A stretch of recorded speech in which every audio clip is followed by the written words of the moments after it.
एक बार रुक्मणी जी ने भगवान श्री कृष्ण को गर्म दूध पिला दिया, जिससे उनका हृदय जल गया और उनके मुंह से निकला राधे।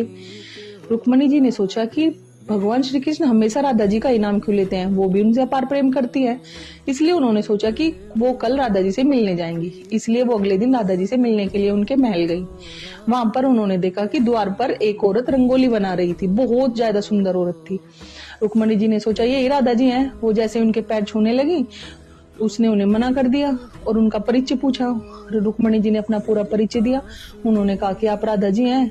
उस औरत ने कहा नहीं, मैं राधा जी नहीं हूँ, मैं राधा जी की दासी हूँ। राधा जी आपको 7 द्वार के बाद मिलेगी। रुक्मणी जी जैसे ही द्वारों को पार करके राधा जी के पास जा रही थी, उन्होंने देखा हर द्वार पर बहुत सुंदर स्त्री खड़ी हुई है। तब रुक्मणी जी ने सोचा जिसकी दासियां इतनी सुंदर है, उनकी रानी कितनी सुंदर होगी।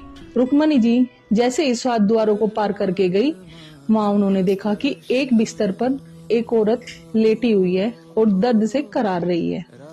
जैसे ही उनके पास गई, उन्होंने देखा कि उसके पूरे शरीर पर छाले पड़े हुए हैं। रुक्मणी जी ने कहा राधा जी। राधा जी ने जैसे ही करवट लेकर उन्हें प्रणाम किया और पूछा आप यहाँ पर कैसे।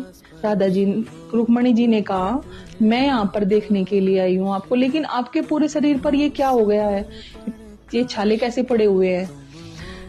राधा जी ने कहा कि रात आपने भगवान श्री कृष्ण को जो गर्म दूध दिया था, उससे उनका हृदय जल गया और मैं तो उनके हृदय में वास करती हूँ, इसलिए छाले मेरे पूरे शरीर पर पड़ गए।